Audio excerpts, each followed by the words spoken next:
ማህሌት በድንጋጤ ደርቃ ቀረች። ብሩኬ ቤቱን እንደሸጠው ደውሎ ሲነግራት መሬቱ ተሰንጥቆ አይውጣት ሆነባት። ከኤፍራታ ጋር አንድ ላይ ቁጭ ብለው ስለነበረ ኤፍራታን በጣም ደንግጣለች።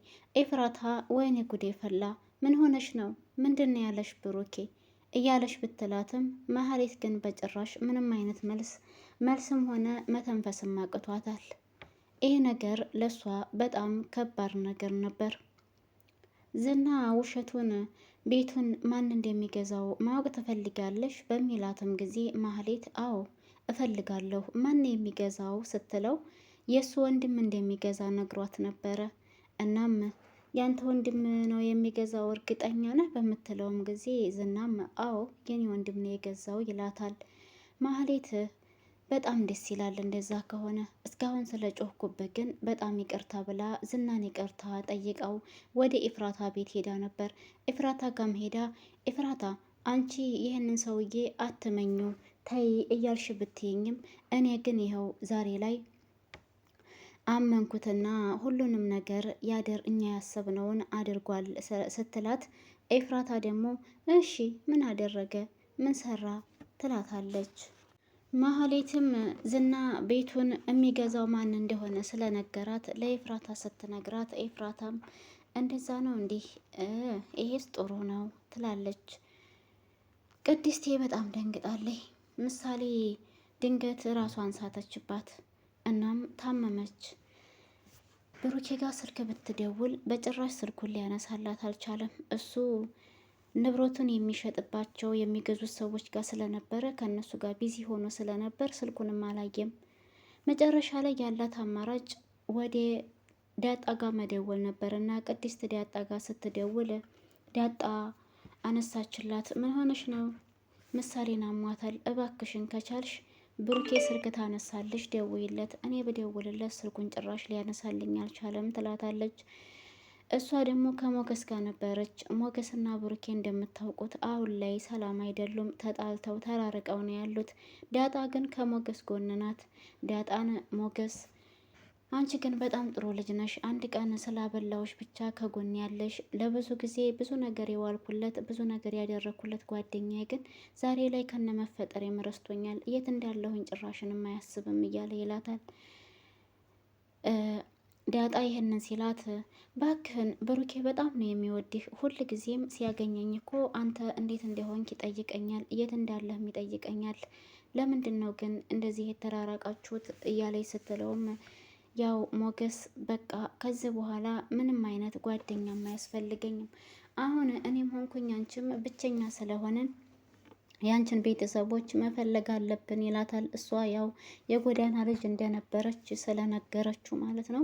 ከዛ በኋላም ይሄንን ስትለው እሺ እንደዛ ከሆነ ግን እኮ ምናልባች እኔ እናቴ ብቻ ናት፣ ሌላ እኮ ዘመድ የለኝም፣ እናቴም እስካሁን ሞታ ሊሆን ይችላል የሚል ንግግር ነበር የተናገረችው።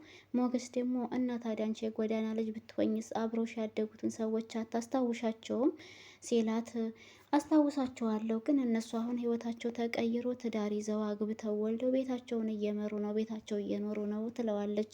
በዚህ አጋጣሚ ነበር እንግዲህ ቅድስት የደወለችላት። ስትደውልላት ግን ልክ እንደ ሁሌውም እንዴት ነሽ ቅመሟ ምሳ ደርሷል ልትይኝ ነው አይደል የሚል ንግግር ነበር ዳጣ የተናገረችው። ቅድስት ግን በምላሹ ያለቻት ምሳሌ እንደታመመችባት ነው።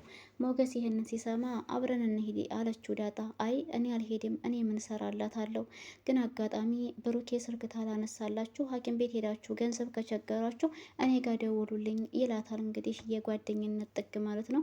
ሰላም ሰላም፣ ውድና የተከበራችሁ የቻናል ቤተሰቦች እንዴት ናችሁ? ሰላም ናችሁ ወይ? እኔ ደህና ነኝ አልሐምዱሊላ። እናንተም ሰላም እንደምትሆኑ ተስፋ አለኝ። እንዴት ተለመደው ወደ ቻናሌ በአዲስ ቪዲዮ ተከስቻለሁ። ቆይታችሁ ከኔ ጋር ይሁን። ምሳሌ ድራማ እንግዲህ እንደቀጠለ ነው ናችኋለሁ ቤተሰብ። ዛሬ ላይ ደግሞ ምሳሌ ድንገት ሳታስበው እንግዲህ ከቅድስት ጋር እየተጫወቱ ባሉበት አጋጣሚ ራሷን ስታለች እና በጣም ታማ ሐኪም ቤት ገብታለች። ብሩኬም ቤቱን የሚሸጥበትና ከሰዎቹ ጋር የሚያዋዋልበት ቀን ዛሬ ነበረ። በደስታው ቀን ግን ሁልጊዜም ሀዘን የማያጣው ሰው ብሩኬ ልጁ ታማበታለች። ይህንን ሁሉ ነገር እሱ አያውቅም ነበረ። ለማህሌት ደውሎ ቤቱን እንደሸጠ ሲነግራት ማህሌትም ራሷን ስታለች ማለት ነው። ኤፍራታም በጣም ደንግጣ ውሃ እየረጨችባት ትገኛለች። ውሃም ብትረጭባትም ግን ምን ሆነሽ ነው ምንድን ነው ያለሽ እያለች ስትላትም ያው የተፈጠረውን ነገር ነግራታለች። በጣም ነው የደነገጠችው። ብሩኬ እሷን ደውሎ አቃጥሎ የምሳሌንም ስልክ መልሶላት ለምንድን ነው በሰላም ነው እንደዚህ ደጋግመሽ የደወልሽው? ቅድስት ደህና አይደለችም ወይ እያለ ሲል ቅድስት ደህና አይደለችም ወይ ለምንድን ነው እንደዚህ ደጋግመሽ የደወልሽው ሲላትም እሷም ደግሞ ደህና ናት ጋሼ ግን በቃ ወደ ቤት ቶሎ ብለህ ና ቶሎ ብለዋለች። እሱም እሺ በቃ እሺ ቅድስት እያሁን እመጣለሁኝ ግን ቅድስት ደህና ማናት ምሳሌ ደህና ናት አይደል ሲላት አዎ ደህና ናት ጋሼ ና ቶሎ አለችው። ያው ዳጣም እንግዲህ ወደ እሷ ጋር ሄዳላታለች ማለት ነው። ወደ ማን ነው ስሟ ወደ ቅድስት ጋር ወይ ስሟ ይጠፋኛል ወደ ቅድስት ጋር ሄዳላታለች። ሞገስም እንግዲህ ገንዘብ ከቸገራችሁ እኔ ጋር ደውሉ ብሏቸዋል። ቅድስት በድንጋጤ ለምሳሌ መድኃኒት ትሰጣታለች፣ ውሃ ትረጭባታለች። ምንም አልነቃችላትም። ዳጣም አሁን ሄዳለች። አብረው ነበረ እየጠበቋት የነበረው ማለት ነው። ብሩኬ በደስታው ቀን እንደዚህ አይነት ነገር መፈጠሩ እጅግ በጣም ያሳዝናል። ለመሀሌትና ለዝና ደስታ ሆነ ማለት ነው። ምክንያቱም ደስታው ነበር። ዛሬ ግን ያው ፈጣሪ ያለው ነው የሚሆነው ትላላችሁ እንግዲህ። ድራማ ነው ግን ይሄ ድራማ እኮ ነው። የድራማ ነገርም አይደለም። ሆስፒታል ወስደው ቅድስትና ዳጣ ምሳሌን ከዛ ወደ ቤት መልሰዋት ግን አልነቃችላቸውም። እባክሽ ቀስ ብላ ተነቃለች፣ ዶክተሩ እኮ ቀስ ብላ ተነቃለች ብሎናል። ደህና ባትሆን ደግሞ ወደ ቤት ውሰዷት አይለንም ነበር እያለ ነው የሚለው እያለች ነው የምትለው ዳጣ። ቅድስት በጣም ጨንቋታል። ዳጣም እንግዲህ የሞገስን ጥሩነት ለቅድስት እየነገረቻት ነው። ቅድስትም አሁን በዚህ ሰዓት ይህ የሚወራ ነገር ነው ወይ እያለች ስትላት እንዴ አንቺ ያምሻል እንዴ እኮ ገና ምሳሌ ታማለች በምለው ጊዜም ሆስፒታል ልትሄድ እንደሆነ ስነግረው እኮ ቶሎ ብሎ ብር ከቸገራችሁ እኔ ጋር ደውሉልኝ ነበር ያለው። ደስ አይልም? በጣም ደስ ይላል። ብሩኬን እኮ በጣም ነው የሚወደው ሞገስ ትላለች ዳጣ። የቅድስትን መቅለብለብና መጨነቅ ስታይ አይ እንግዲህ ምን ሆነሻል እሱ እና ቢመጣስ ምንድን ነው አንቺ ነሽ እንዴ እንደዚህ ያደረግሻት ስትላት ቅድስት ድንግጥ ትላለች። እንዴ እኔ ለምንድን ነው እንደዚህ የማደርጋት ምን ማለት ነው ትላለች። ዳጣም እና ታዲያ አደነጋገጥሽ እኮ ነው ግራ የሚያጋባው። በቃ ተያት፣ እሷ አሟታል ትረፍበት፣ አንቺም ዝም በይ።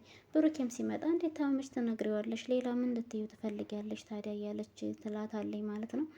ያው እንግዲህ ይህንን የምትልበት ምክንያት ዳጣ ምንም ማድረግ ስለማይቻል ነው። ማህሌትም ከኤፍራታ ጋር ተጣልታለች ማለት ነው። እንዳንቺ አይነት ክፉ ሰው አይችም አላውቅም። እንዳልተሳካልኝ ስታውቂ ከቤትሽ የምወጣበትን መንገድ እያመቻችሽ ነው አይደል እያለች ስቅስቅ ብላ እያለቀሰ ትገኛለች። ኤፍራታ ማህሌትን አሁን ተመልሰሽ ብሩኬን ይቅርታ ጠይቂው። ምን ላድርግሽ ታዲያኔ አንቺ ምን ትበያለሽ? ብዙ ነገሮች ለምደሻል። ለዛ እኮ ነው እንጂ እንደዛ አስቤ አይደለም።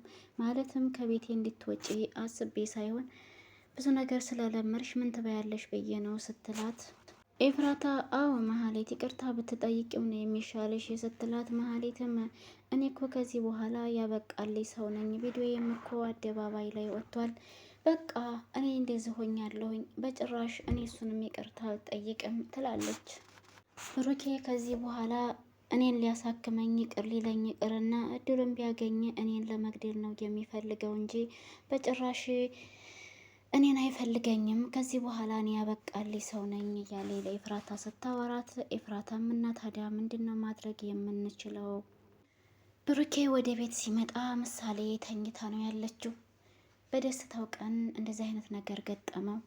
በጣም ደንግጧል። ወይኔ ምሳሌዬ በስተመጨረሻማ እንደዚህ ጉድ አሰሪኝም እያለ ይላል።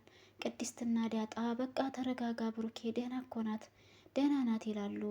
ብሩኬ ግን እናንተን ነው ማመን ያለብኝ ወይንስ አይኔን ነው? ጭራሽም እኮ አትተነፍስም፣ አይኗንም ልትገልጥ አልቻለችም። እንዴት አድርጌ ነው የማምናችሁ?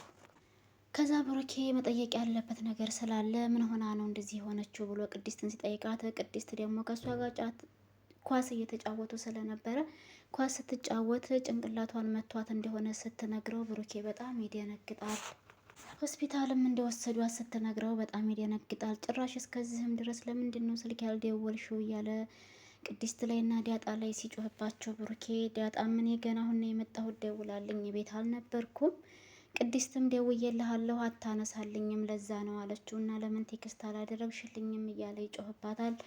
ዳጣ ላይም አንቺ አትሻይም ነበር ለምንስ አልደወልሽም የሚል ንግግር እየተናገረ ነው። እንግዲህ እስከ መጨረሻ ምሳሌ እንደዚህ አይነት ደረጃ ደርሳለች። እንግዲህ ይሻላታል ብለን ተስፋ እናደርጋለን። ቤተሰብ የብሩኬ ደስታማ በስተመጨረሻ እንደዚህ መሆን የለበትም። ደስታው የዘለቀ መሆን አለበት። አብረን የምናይ ይሆናል። ቤተሰብ በቀጣይ ክፍል እስከምንገናኝ ላይክ፣ ሸር፣ ሰብስክራይብ